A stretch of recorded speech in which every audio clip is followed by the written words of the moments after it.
much, Tucker, and it's wonderful to be here with you all. Really sweet to just walk through the quad a little bit and remember being here now 12 years ago. It feels like such an opportunity today for me to come back and have the chance to share with you all some of the things that I've been thinking about and exploring during the last 12 years since I graduated from Tanden and since I went out into the world in California. In a lot of ways, I wish right now that we could have a conversation where I could sit down and talk more engaged with each of you, because I would really like and value hearing each of your ideas about the world, what we need, what justice looks like, and how we feel a sense of belonging and love with each other. But because of the setting and because of the time that we have, it's not going to be possible today.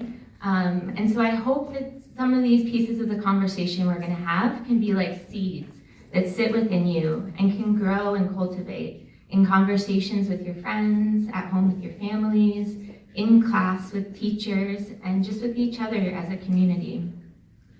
The poet Rilke speaks to the power of questions living in us when he writes, "Be patient towards all that is unsolved in your heart, and try to love the questions themselves, like locked rooms and like books that are written in a foreign tongue. Do not seek the answers, which cannot be given to you because you're not ready to live them. And the point is to live everything. Live the questions now. Perhaps then, gradually, without noticing it, you'll live along some distant day into the answer." So my hope for us in this conversation is to be able to live into these questions, and that hopefully we'll be able to live into the answers one day. Because the things that we're talking about today, which are about justice and equity, about belonging and interconnection with one another, these are complicated and big, big ideas, and they do not have simple answers. So I hope we can sit with that all together. To begin with, and throughout this time together, I'm going to try to lead us in a couple different practices so that we can actually put this into action rather than just staying in our minds and thinking about these things. To begin with, I'm going to lead us in a grounding exercise that's called a land acknowledgement. This is a practice that helps us remember who the first people were who lived on this land and in this area of Virginia. Doing this together may bring up some feelings and some thoughts, some questions, some uncertainty. That's all okay, and that's actually all to be expected. We don't always talk about the very land that we live on, the people that lived here before. I'm doing this even though it might feel a little different, because I know that we are a community that cares about the truth, and we care about telling real stories together. So please begin by putting your feet on the ground or sitting cross-legged, whatever feels comfortable so that you can be as fully present. You can close your eyes if that feels good to you, or if you feel more comfortable, you can look downward just a little bit in front of you. Throughout this land acknowledgement and the whole time that we're together today, I invite you to listen closely to yourself so that you can take care of yourself and meet your needs however they show up for you. So in this case, if that's closing your eyes, that's awesome. If it's not, that's wonderful too. So let's begin by taking a few breaths together. As we breathe in, we can welcome in the strength and the calmness from the floor beneath us, remembering that below the floor is the earth, and the earth is always there holding us wherever we go. As we breathe out, we can let go of whatever it is between us and our full presence right now. Maybe that's uncertainty right now, what we're doing. Maybe that's some stress from the morning you've already had. Maybe it's a feeling of shyness doing this sitting around your friends. Or maybe there's some sadness in your family or home right now. Whatever is on your mind and heart, you're invited to breathe into it, and with each breath, you have permission to let it go for now, in order to give yourself a little more space and room to be here fully and breathe freely into your body. You can trust the earth and also our community to help hold whatever it is you're holding. You're not alone. From this slowed down and more centered place, we can take a moment to acknowledge together that we're on land that was first cared for and lived on by the Monacan people. The Monacan people lived here long before the first colonial settlers arrived, nearby in Jamestown, 1607. We can take this moment to recognize that the Monacan people are one of the oldest groups of indigenous people who still exist in their ancestral homelands. It is thought that the Monacan people may have lived in this region of Virginia between the Piedmont and the Blue Ridge Mountain area for more than 10,000 years.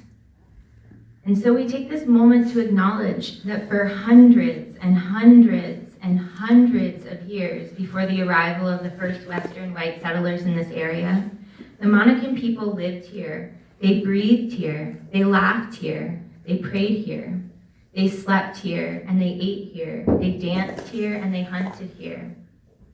On this very land where we sit now in this community hall at Tanden, we take this moment to remember that the Monacan people, they fell in love here, they fell out of love here, they watched their children be born and grow up here, they learned new lessons from their grandparents here, they learned stories of their people, and they discovered the gifts of their own hands and their hearts here. The Monacan people took part in many human acts, which were both similar and also very different from the human acts we take part in on this same land today. What is it like to take a moment and imagine the lives of these first peoples? What do these stories make you feel in your body and your mind? Feel whatever it is you feel as your own unique way of connecting to these stories in this land through your own perfect body and mind. So as we sit here together today, remembering who the first people were of this land, we also need to take a moment to remember that this land was stolen from those first inhabitants. The truth is that our country is built on many spaces and places that were taken from the first peoples who lived here. Oftentimes, this taking of land was done through force and violence, as well as through lies and tricks. In addition to the land in the region having been taken from its first caretakers, we must also take a moment to acknowledge that in this region of our country, in Virginia, there were peoples of Africa who were forced to leave their homelands and become enslaved laborers against their will for the financial riches of others, namely white plantation owners. It is deeply disturbing to remember and tell these stories of people treating each other in this very place as less than human. And yet I believe it's the only way, through remembering these stories, that we're able to feel the pain within our own hearts at what has been done before. And it's the only way that we can help spark the deep knowing within us that a different way is possible. Instead of falling into the usual pattern of forgetting and our history of our land and the people before our people, let us see with clear eyes all that has been lost, and with clear eyes all that can be gained from learning together how to remember, heal, and grow alongside one another today and every day.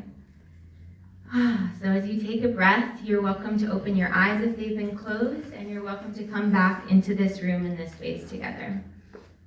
Thank you for doing that with me. Welcome back to the community hall, and welcome back to 2018. It's important to tell these stories because they are not over. These ways of thinking in terms of taking what isn't ours and treating one another as less than human, these continue to live out in our world because they're not fully faced and they're not fully healed. I believe, and from what I've seen working with individuals and communities, that for true healing to take place in a group or in a person, the pain must first be fully seen, and it with an open mind and an open heart. Otherwise, these old ways of being and seeing and acting, they have the power to continue to live in us and through us. If these ways of treating one another and taking things from each other and the earth, if they were to continue into the future, what kind of pain and suffering may we have in our country and around the world? What would be the state of the world that we'd be leaving to the people after us and the future generations? These are some of the most important questions that we can be asking at our time in this time. What is the state of the world that we're going to be leaving for the people who come after us? By looking at some of the harsh realities of what's happening in our world, we can shed light and work towards a brighter future. And part of what sheds light is by remembering that there are many people, individuals, communities, and collective movements that are doing just that. Some examples of these efforts can be seen a couple years ago at Standing Rock Reservation, an indigenous group in North Dakota who was calling attention to the need to protect the water and the land for all people and for future generations. The Black Lives Matter is an example of folks of African descent claiming their right to be treated fairly and protected under the laws of this country. And the Me Too movement, it gives women a voice and a right to have control over their own bodies and choices. And more locally, after years of protest and struggle, the Monacan people have been recognized as a tribe in 1989 by the state of Virginia. It's important to remember that wherever there's aggression and violence, there also is resistance and strength. These movements of indigenous tribes and people of color around the nation and the world, they can be seen as models for how our world can understand and fight for collective liberation. Within these movements is the basic understanding that when we are mistreated, oppressed, when any of us are mistreated or oppressed, then none of us are free. Humans are deeply connected and even interdependent on one another, dependent upon one another and also the earth as well. You can think about interdependence as what it's like when you walk through a forest. The only reason that a forest thrives is because of the rich diversity between the plants, the animals, the insects, and the fungi. These organisms are mutually supportive, and they allow each other to thrive to their full potential through the existence of the others. As humans, we are also not separate from nature. We are deeply interconnected and reliant on each other and our environment in order to survive and also in order to thrive. True interdependence means that our fullest potential is awakened through the voices, the perspectives, the expression of each other. We wake up different parts of ourselves. We learn different things through the knowledges and the wisdoms that each other has. At a larger scale, collective interdependence means that in order for us to live into the full potential of our species and to overcome some of these challenges that face us right now, like climate change, global wars, having enough food and water for all, we need all of the minds, all of the hearts, and all of the souls of our people to come together, dream together, and create together. I believe that each of us has a soul calling, and that the collective human species, it needs you to live fully into your soul calling. I believe that listening and following your soul calling is actually the very most important thing that any one of you can do in your life. Through doing that, you're filling a unique niche, a unique place in the ecosystem of our world and our people, which only you can fill. Finding that unique soul calling can be very challenging, and it's still something, it's a lifelong pursuit for me and still something that I am continuing to pursue.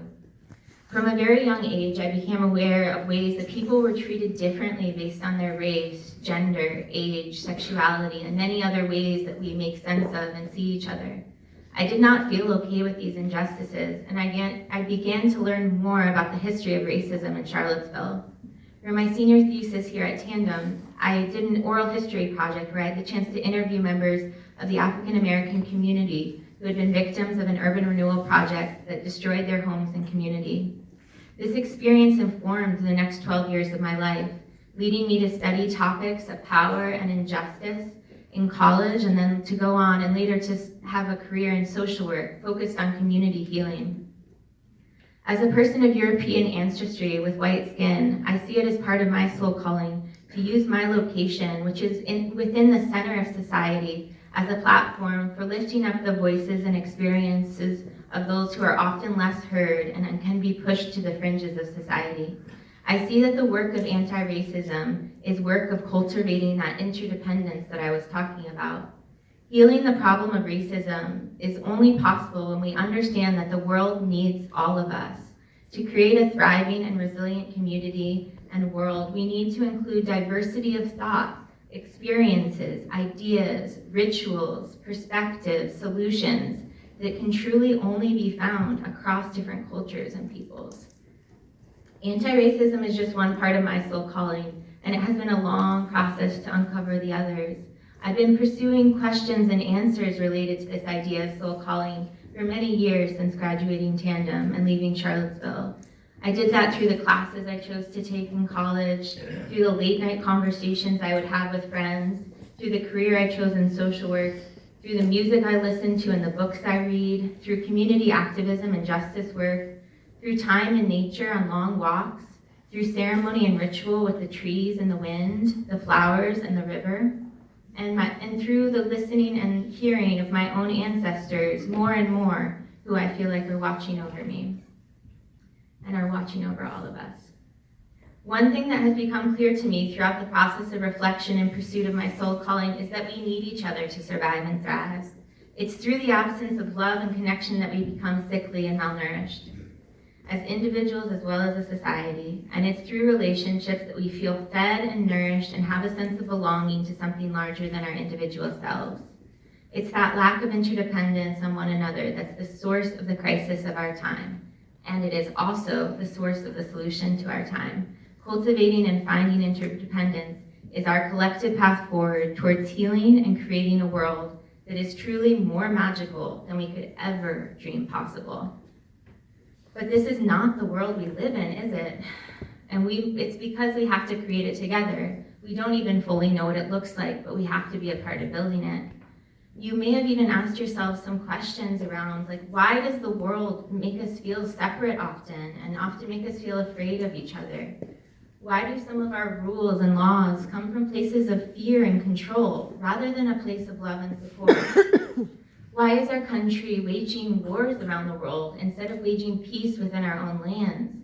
Why do we feel like there's not enough to go around when we know that the earth has the capacity truly to give all of us food, clean water, sunlight, and to support all living forms?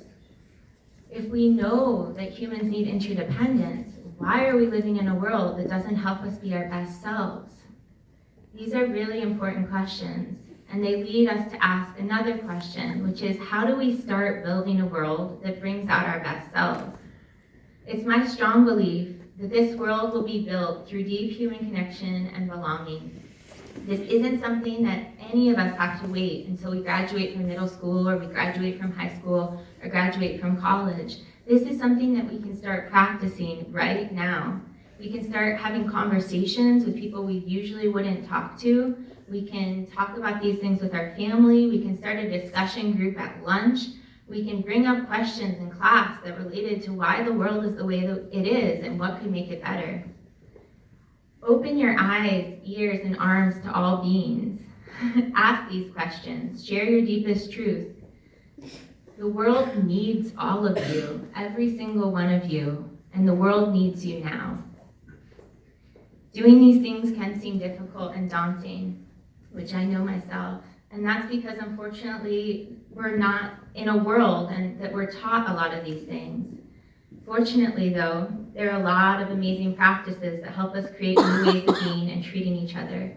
These practices can help us deepen our connections to our families, our communities, the earth, and across cultures.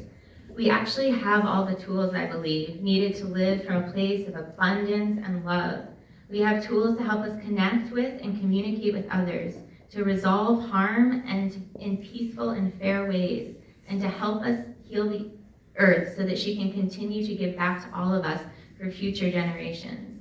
Many of these practices we can all start learning and practicing now.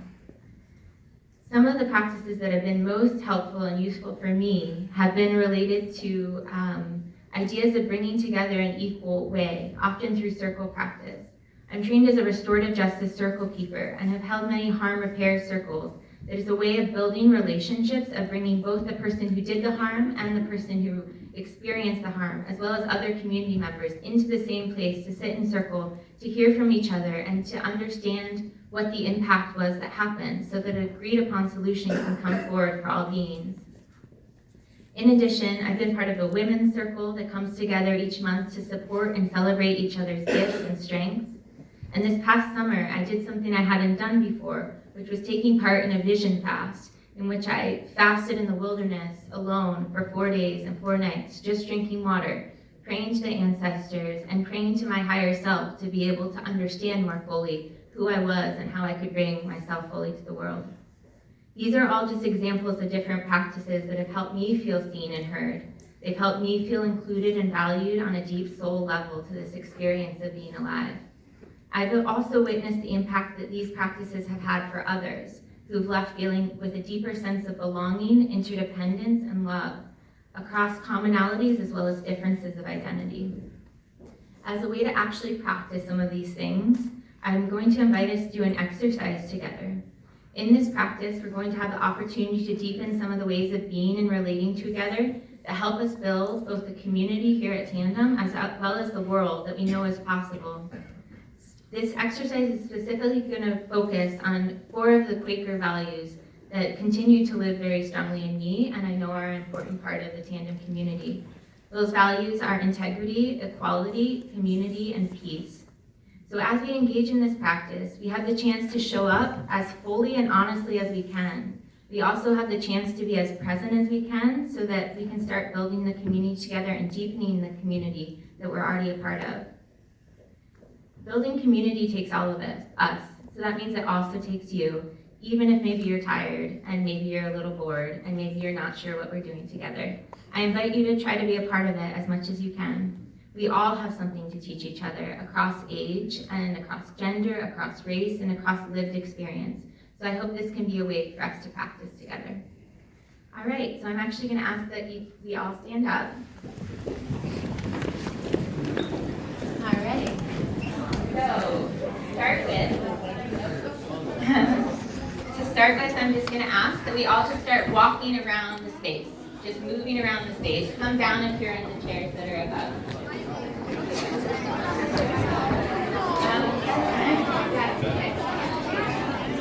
All right, I know there's probably a desire to talk right now, but I'm going to ask that we all just actually stay in silence and walk around. To begin with, you can walk very quickly, as though you're rushed, as though maybe you're late for class, as though maybe you're surrounded by strangers and you don't actually know the other people around you.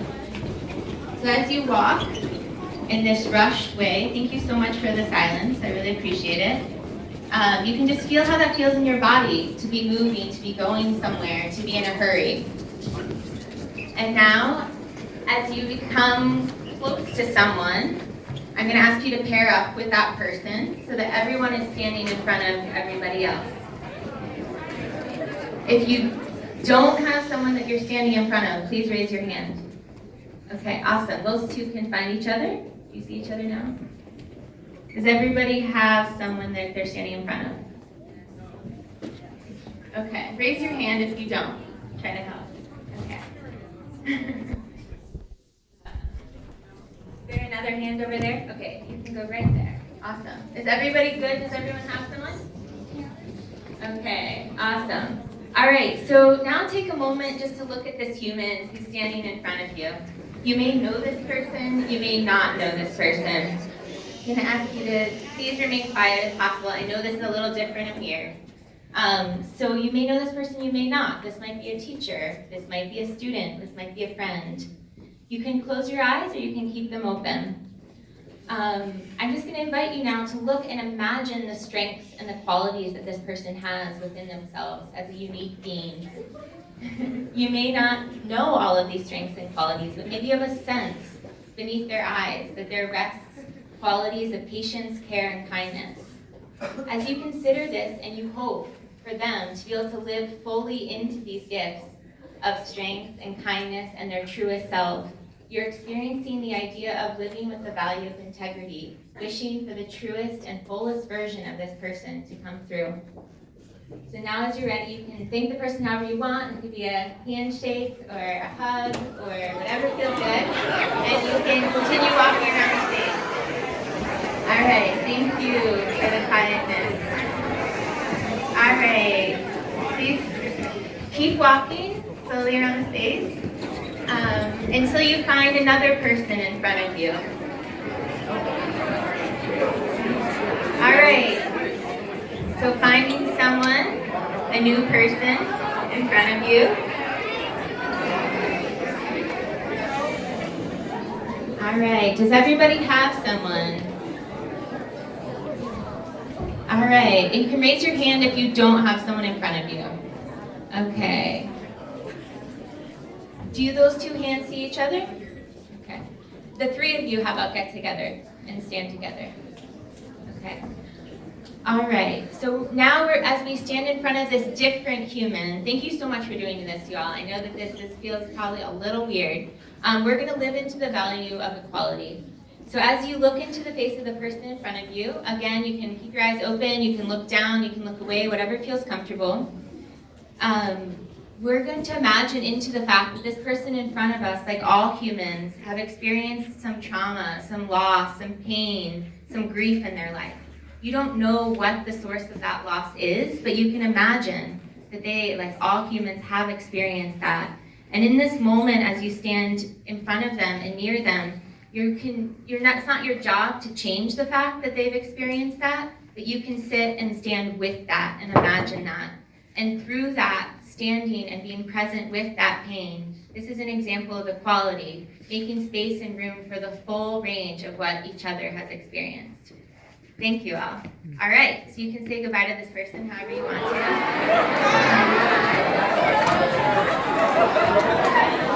You can continue moving around the space. We're just going to do this 2 more times. Thank you so much for doing it. So as you move around the space, you can find a new person, and you can stand in front of them. Thank you all for trying to not talk while we find people. Thank you, thank you, thank you. Thank you so much. So, does anyone not have a third person that they're in front of? Okay, cool. I see a hand over here.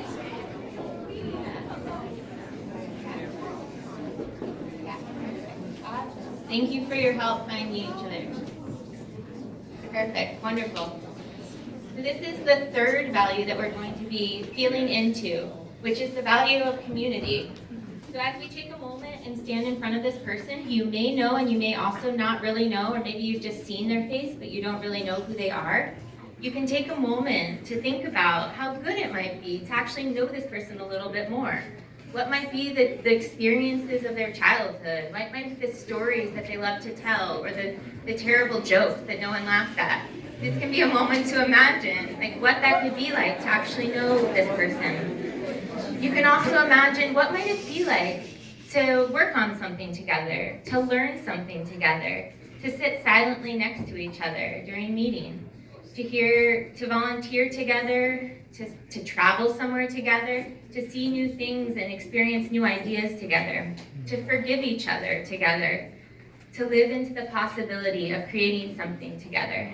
So in this value and way of seeing the other, you're connecting to that sense of community that helps us feel held and have shared values together. And so now, as you're ready, you can leave this person and hold on to that sense of community and connection that you felt. Nice job. All right. All right. You can find a last person now. A final person. Thank you all for doing this. You all are amazing. Do we all have someone that we're standing in front of? You can put a hand up if you don't. Okay, awesome. Do you all see each other? Okay, perfect. Good job. All right. So now as we enter into this final way of seeing each other, we're going to allow our attention actually to sink a little deeper, almost like a stone sinking below the level of what words can usually express. We're going to really sink into the deep relationship and interconnection that not only weave us together here at Tanden, but that we weave together all life on this earth. In front of you, you can even imagine that possibly at a different time, in a different place, this person in front of you may have been your parent, your friend, your brother, your sister, your enemy. This may have been your best friend who saved your life. You can just feel into the possibilities of what could have been possible. The way that we're held together is such that no stupidity, failure, or cowardice, no mistake or doubt can ever truly disconnect us from the depth of this web that we're connected by between all human life on Earth. In this place of resting in that deep interdependence across time and space, this is a way for us to feel into the inner peace as well as the outer peace of knowing that there's a place for us exactly as we are in our full expression. So as you feel into that, you can thank your last partner and you can find your way back to your seat. I